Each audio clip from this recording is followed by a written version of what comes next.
Hello, I'm now going to do a short video about my recent trip to Portsmouth, which was a really big thing for me because I don't often get out and about. As I said in a previous video, and I was talking about my day-to-day general existence, my life is very routinized, and it is very hard for me to to break out of that routine and do something different. I can do it, and there's part of me that wants to do it. Because it's kind of like a bit of a contradiction, really. Like, my autism, I do have this need for things to be very routinized, and I do need that order and that consistency because I just need to make sense of the world. The world is so confusing, and it's just my way of kind of like staying grounded. So I do need that kind of like routine, that sort of self-imposed routine that I live by, and that as I say, I have a very routinized existence, and that's really very reassuring. But at the same time, there's this other side of me that does quite like adventure and getting out and about and experiencing things. So there's like this sort of dynamic within me, these sort of like two sides, kind of a little bit at war with one another. I sometimes feel that way. So the part of me that wants adventure and wants to try new things, does kind of like motivate me now and again to get outside of my routine, but I have to do a lot of planning before I can do anything new. The idea has to come to me first, and I have to work on it, and that could take like several weeks of me working on it, thinking, I'd like to do that, but I have to think of the right time. When I've thought of the right time, and I'll put it in my diary, I think, okay, on this day, I've decided I'm actually going to try this. I'm going to really challenge myself today. This is going to be like really cool. I'm going to really try really hard.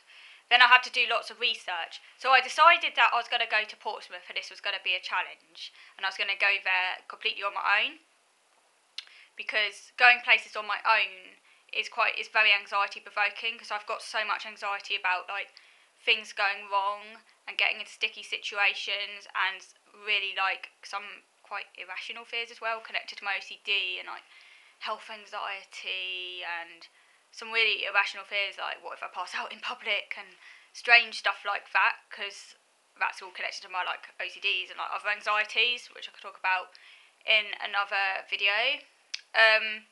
So it's quite hard for me to go places on my own because I often feel quite vulnerable, and if I stray anywhere too far from home, I need to know where there's somewhere safe I could go to where there aren't any people, just to be on my own, because I have this real fear of people getting involved. And part of the reasons why I sometimes feel vulnerable is because I fear that if, say, something happened to me in public that was out of my control, where I needed assistance, and other people would get involved, and they would come over and check and see if I'm okay, and that's the last thing I want, because I just find other people so stressful, like strangers, people I don't know. So that's like all really scary. That's why I find it hard going places on my own. But at the same time, I want to go places on my own, because look, I'm an adult. I can't depend on other people. I've got a support worker, but like they only see me a couple of times a week, and I only have supported outings for them once every 8 weeks. I can't live my life just like depending on other people, because otherwise I'm not living. And I need to try and like challenge myself to like do things on my own now and again. So that's kind of like this motivating force, and my need for adventure, and my need to be self-sufficient, and my need to do things on my own. So that kind of like, I think, helps me to try and get out more. So as I said, I decided to go to Portsmouth, and I put a note in my diary about 2 to 3 weeks before I was going to go. And then I went on the internet and I did a thorough Google Maps. So I searched where I was going to go. I wrote down detailed notes of where I was going to walk. So it's all written out. I walked there virtually on Google Maps. I walked there. I walked on Google Maps from Portsmouth Harbour Station to the Blue Reef Aquarium. So I could like familiarise myself with how to get places.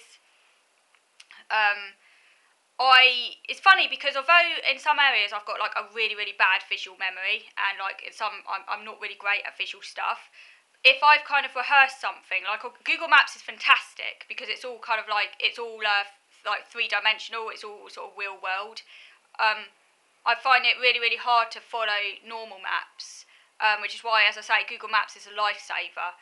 Because once I've walked somewhere virtually, and I've really encoded it in my brain by using my verbal abilities, because my verbal is a lot stronger than my non-verbal, so I can sort of compensate for my non-verbal deficits by using my verbal abilities. So lots and lots of notes, writing down where the landmarks are, really like focusing in on the details of where everything is, and then that does get encoded in my memory, and I'm actually pretty good, surprisingly good in fact, at being able to get to places that I've been to on Google Maps, because it really has become entrenched in my memory. So it's funny that in some areas my visual memory I think is okay, as long as it's been verbally mediated, but in other areas it's not so okay. But as I say, Google Maps is really, really good for me, because I can't follow other maps, but I can follow Google Maps, so it's great.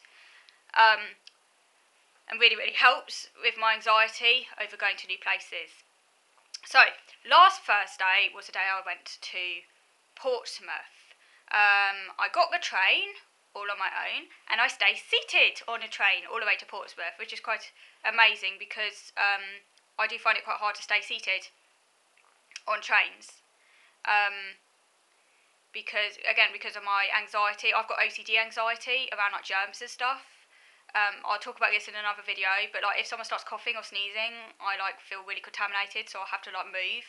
And on trains, you get like lots of people coughing and sneezing, and I think, oh my god, there's like germs. It's like you don't know, I get contagious, like So I have to like I have to move down the train if someone coughs or sneezes, and it's because of my OCD. It really does get triggered.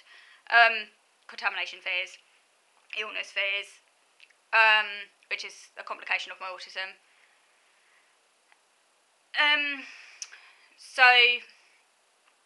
But the fact I stayed seated on the train was really, really very, very good. Even though there were people around me, I stayed seated. I'm getting better. My OCD used to be a lot worse. It's nowhere near as bad as it used to be. It's under control now. It's always been there to some extent, I think all through my life pretty much, taking things literally and so on, but it's a lot more under control now. So when I got to Portsmouth Harbour, I then I looked around Gunwharf Quays. I looked in some of the shops there. I was a little bit disappointed by Gunwharf actually, because they lack an H&M and they lack the Works, and they're my two favourite shops. They also lack a Whittards. They used to have a Whittards, but we don't have one anymore. But, so I was a bit disappointed. I tried on some trousers in Gap, but I didn't really like them that much. That's the other thing, I do quite like going into shops and trying on clothes. Clothes is one of my major interests. I'll talk about that in another video. Maybe not something you think autistic people are interested in, but I happen to be interested in clothes. And yes, I do quite like shopping. I do quite like retail therapy, as long as I am in control. And I don't like busy shops, but if I'm on my own and I can control, if it gets too much, I can always leave. And thankfully the shops weren't too busy because I went in the morning. I then, as I say, so I then walked along the seafront. Oh no, before that, sorry, I went to the museum. I went to Portsmouth Museum. I looked around the museum. This is a free museum, and I took lots and lots of photos in the museum. It's very, very interesting, particularly the exhibition about the home, moving through history. So looking at the home, say from the sort of like the Victorian era right through to the 1950s, and it was a sort of reconstruction of the home, and I found that really fascinating. And it was this really interesting reconstruction of a 1950s sitting room, dining room with this make-believe sort of reconstructed sandwiches and cakes and stuff, all fake, but they looked quite real. I took loads of photos of that. Oh god, that's amazing, because I just love looking at pictures of food. I get really excited. It's just really, really, really cool. So yeah, so I was really happy about that, and I took lots of pictures, which I then put up on Facebook. That's something else I love doing. I just love putting my pictures up on Facebook, sharing my pictures and everything. And then I was also pleased because I went to a cafe there. I only had tea, but still, the fact that I went to a new cafe was also pretty good, because again, I do find going to new places difficult, so that was really good for me. That was good. And then I walked along the seafront. I walked as far as Selfsufficiency Castle. I went to the cafe at Selfsufficiency Castle, at the courtyard tea room, and I had tea there again, which was all new. So again, thumbs up, because that was, as I say, this is all challenge. And I know neurotypical, non-autistic people might think, well, so what? They just take these things for granted. Because they think, so what? Just going to a new cafe for tea, that's no big deal. To me, that is a really big deal.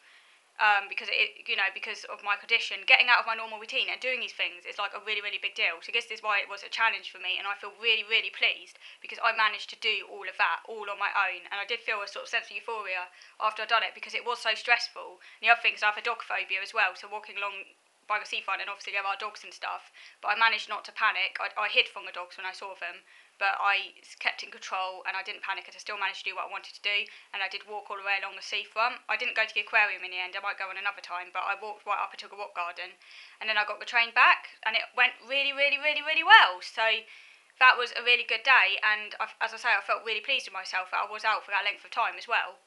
And I'm now sort of thinking to myself that maybe I'm going to try and go to Portsmouth, say once a fortnight, or maybe between once a fortnight and once a month, maybe I don't know. Maybe once a fortnight is being a bit too optimistic. Maybe once a month would be better. But if I could at least try and go there, say at least once a month, and maybe other places as well. Like I would quite like to go to Brighton on my own and other places.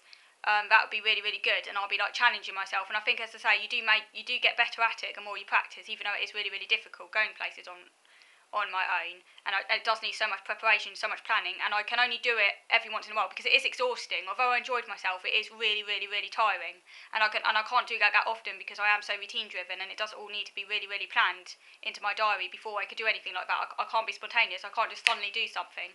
So as I say, that was really, really, really good, and I do feel really pleased that I managed to go to Portsmouth on my own and took some great pictures and had a really good time at the museum and along the seafront. So, thank you for listening.